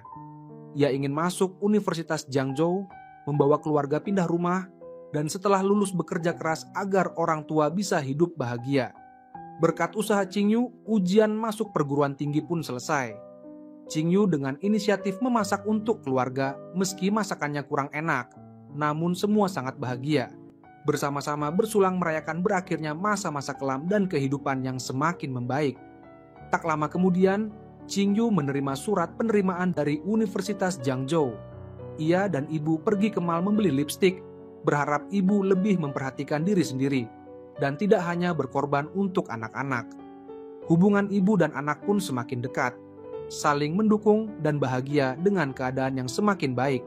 Saat reuni dengan teman-teman, Qingyu bertanya tentang kabar Mingsheng namun mendengar kabar mengejutkan. Saat Qingyu diganggu Heige, Mingsheng demi membantu keluarga Qingyu benar-benar lepas dari Heige. Sebelum berangkat ke luar negeri, ia sengaja memancing Heige untuk berkelahi. Dalam perkelahian itu, Mingsheng sendirian melawan 3 orang dan mematahkan tulang rusuk Heige. Heige pun ditangkap polisi, dan Mingsheng sendiri juga terluka parah. Untungnya, karena Mingsheng hanya membela diri, akhirnya ia dinyatakan tidak bersalah. Qingyu berlari ke bawah pohon besar dan melihat Mingsheng menggantung lonceng angin sebagai tanda kenangan di pohon itu. Ia teringat semua kenangan bersama Mingsheng dan menangis, berjanji tidak akan pernah melupakan Mingsheng yang pergi ke luar negeri. Keesokan harinya, satu keluarga pergi menziarahi Beiyu. Ibu menceritakan semua kabar baik keluarga kepada Beiyu, dan Qingyu berjanji pada kakaknya akan berusaha sekuat tenaga menjaga keluarga. Dalam perjalanan pulang, ibu dan Qingyu pergi ke pantai tempat Beiyu meninggal. Ibu mengenang saat Beiyu berdiri di sana, seperti burung kecil yang ingin terbang bebas ke langit, berharap kini Beiyu bisa terbang bebas di dunia lain. Bayang-bayang kematian Beiyu tidak lagi menyelimuti keluarga, dan Qingyu pun memulai kehidupan kuliah yang sibuk. Di waktu senggang, Qingyu bekerja paruh waktu dan mengirimkan uang hasil kerjanya ke rumah. Setelah beberapa waktu menjalani pengobatan, ibu akhirnya sembuh dan keluar dari rumah sakit. Ia menggunakan uang kiriman Qingyu untuk membelikan ponsel baru bagi Qingyu, berharap Qingyu bisa menikmati kehidupan kampus seperti gadis lain. Setelah melunasi utang, keluarga membeli rumah kecil dengan sisa uang yang ada. Mereka bersulang di rumah baru, merayakan kehidupan yang semakin baik. Seusai makan, adik laki-laki menggoda Qingyu tentang hubungannya dengan Mingsheng, merasa mereka pasti lebih dari sekadar teman biasa. Ia menceritakan bahwa saat warung mie tutup, Mingsheng datang dan makan mie sambil menangis. Bahkan sempat berkata tak terlupakan seumur hidup. Ia juga memberitahu Qingyu bahwa Heige dipenjara 2 tahun karena menyebarkan informasi pribadi Beiyu dan memukuli Mingsheng. Akhirnya, orang jahat mendapat hukuman yang pantas. Di kampus, Qingyu sering mendapat pernyataan cinta dari mahasiswa laki-laki, bahkan dari yang kaya dan tampan. Namun ia selalu menolak dengan sopan karena hatinya masih untuk satu orang. Ia berkali-kali membuka QQ Mingsheng, berharap avatarnya yang suram tiba-tiba menyala, dan sering pergi ke mercusuar tempat ia dan Mingsheng pernah bersama. Dalam hatinya, orang yang disukai seperti mercusuar memberi kekuatan untuk bertahan di tengah kebingungan dan menerangi jalan ke depan. Ia percaya, suatu hari mercusuar itu akan membimbingnya bertemu kembali dengan orang yang dicintai. Suatu hari, ia melihat avatar QQ Mingsheng akhirnya menyala dan mengirimkan foto mercusuar. Ia pun segera berlari ke mercusuar dan di sana bertemu dengan orang yang selalu dirindukan. Mingsheng berkata kali ini ia tidak akan pergi lagi, lalu mengembalikan jimat keberuntungan Qingyu. Ia merasa sangat beruntung bisa bertemu kembali dengan Qingyu di kehidupan ini. Qingyu juga memberitahu Mingsheng bahwa saat ulang tahunnya di mercusuar dulu, ia pernah berharap bisa bertemu lagi dengan Mingsheng. Mingsheng pun melangkah maju dan mencium Qingyu dengan penuh cinta. Sampai di sini, 2 hati yang telah menempuh perjalanan panjang akhirnya bersatu tanpa ragu. Dan cerita pun berakhir.